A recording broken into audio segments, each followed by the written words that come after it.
Региондо Абалким автордук программасы, саламатсызбы?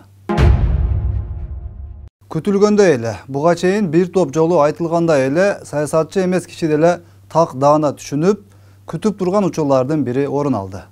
Тагыраак айтканда, Абдил Сегизбаевке карата коррупция беренеси менен кылмыш иши козголуп, аскер прокуратурасы сотко чейинки өндүрүшүн жүргүзүп баштады.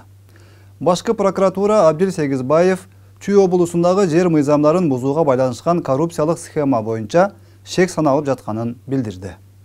Ал коррупциялык схема аркылуу Аламүдүн районунун Койтач айылына жайгашкан 2,2 гектар жайыт жерди башка категорияга которуу жолу менен 49 жылдык мөөнөткө акысыз алып, капиталдык курулуш жүргүзгөн. Кылмышын жашыруу максатында жакын туугандарынын атына өткөрүп койгону айтылууда. Абдил мырза бул айыптоого албетте дароо жооп берди. Жообу дагы күтүлгөндөй негизде жана так алдын ала белгилүү болгондой форматта айтылды. Бул жана дебатта көп нерсе айтылып кетпеди.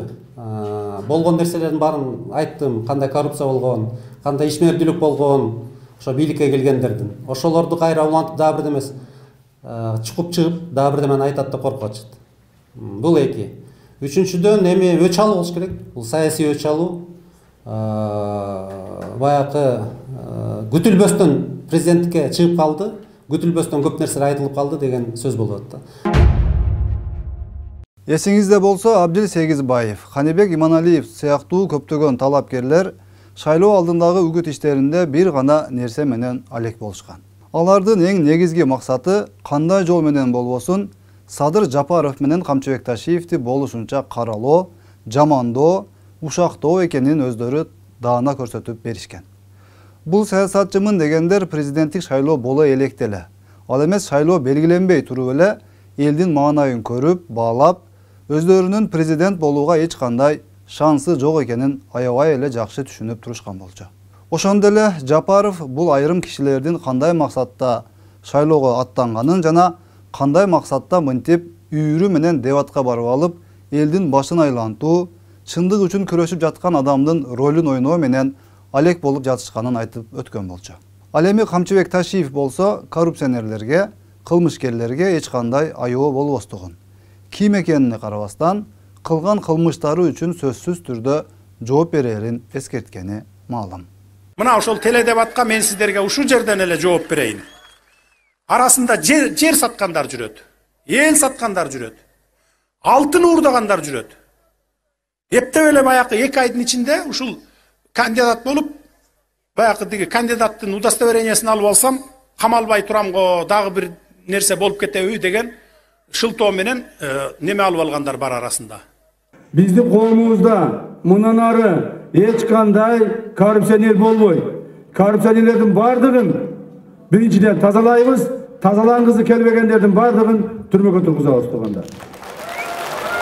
Сиздерден, элден, журттан биз колдоо күтөбүз. Туура, биздин келип, ошо Садыр Нуркожоевичти башына коюп, мамлекетибизди көтөрүп, оңотуп иштейбиз деген аракеттерибизге бут тоскондор өтө көп. Өтө көп. Эски саясатчылар бир көп.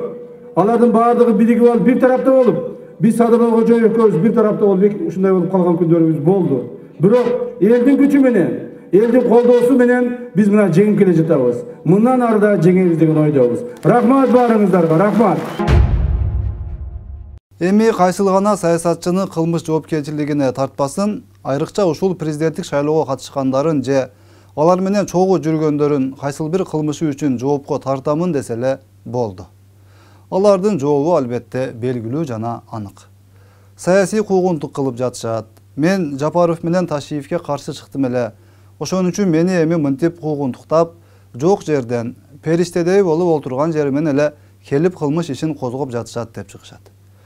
Албетте аларга баягы укук коргоочунун маскасын тагынып алып, белгилүү тараптын кызыкчылыгы үчүн чуркап жүргөн укук коргоочу болмуштар. Анан албетте баягы эле Азаттык, Клоп, Кактус деген инструменттери дароо колдоо көрсөтүп чыга калышат. Маалымат жыйындарын өткөрүшөт. Эл аралык уюмдар катары катталып алган бул чоң атайын саясий, тагыраагы геосаясий кызыкчылыктагы топтун командасындагы дүжүр серепчилер, адистер дароо Кыргызстан бийлигине кайрылышат. Саясий куугунтук жасабоого, адам укуктарын сактоого, сөз эркиндигин коргоого чакырабыз. Биз тынчсызданып жатабыз деген сыяктуу баягы эле оюндарын уланта беришет. Кыскасы булар бул бийликке дагы, башка бийликке дагы карапайым эл үчүн кескин кадамдарга барып иш кылууга жол беришпейт.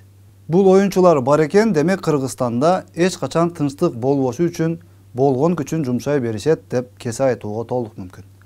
Мындайча айтканда, бул топтогулар эми адатынча бүгүнкү бийлик башындагыларды отурса опок, турса сопок деп иштен иритүүгө жан өрөшөрү анык.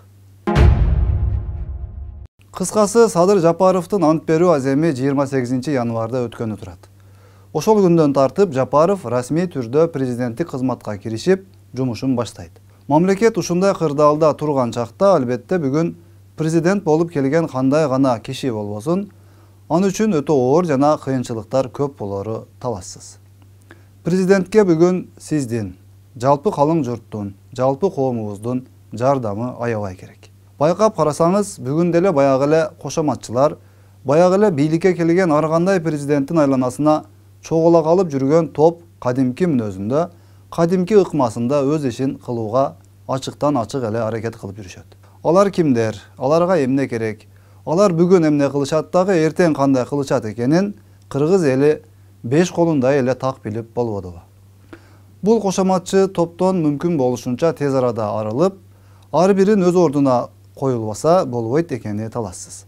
Ал эми жанагы амал көйлүгү, тили менен, актерлук чеберчилиги менен элдин башын айлантууга аракет кылып жүргөндөр, эптеп өлкөдө туруксуздук кылсак деп ар кандай айла амалга барып жаткандар, жана алардын социалдык тармактардагы фейктерден куралган армиясында болсо, калың журт өзү каршы туруу зарылчылыгы бар. Бирөөнүн үй бүлөсүн бузуу канчалык оңой болсо, бир мамлекетти бузуу да ошондой эле жеңил болору түшүнүктүү да. Аны үчүн биринчи кезекте үй бүлөнүн ыркын кетирип, ушак айың менен үй бүлө мүчөлөрүн чабыштырып, бөлүп жарып, бири-бирине каршы коюп, душманга айлантып, ошону менен үй бүлө бузулат эмеспи? Мына ушундай эле ыкма биздин мамлекетибизге каршы көптөн бери колдонулуп келип жатканын байкаңыз жана алардын тилеги орундалбашы үчүн аракет кылыңыз. Элибизде айтылып жүргөндөй, момоюп отуруп алып, көшөгөнүн арткы жагынан саясат кылып жаткан бузукуларга алданбаңыз. Саламатта калыңыз.